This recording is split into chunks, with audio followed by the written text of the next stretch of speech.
Hello guys, good morning. दिवसाची सुरुवात मार्केटपासूनच झाली.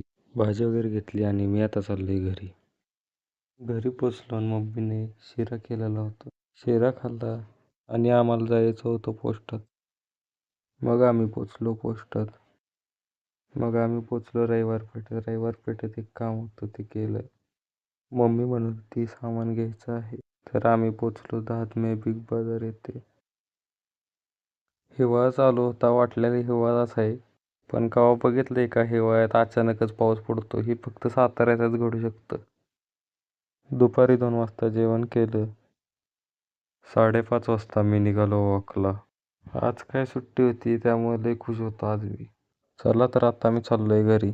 घडीत ऊन पडतंय, घडीत आभाळ येतंय, काय सांगता येत नाही वातावरणाचं. 9:30 वाजता जेवण केलं आणि मी आता चाललोय बाहेर. लॅपटॉप ओपन केला आणि ही सिरीज बघितली. तर कसा वाटला आजचा ब्लॉग ते मला कमेंट करून नक्की सांगा आणि चॅनलला सबस्क्राईब करायला विसरू नका. तर भेटूया आता उद्याच्या व्हिडिओमध्ये.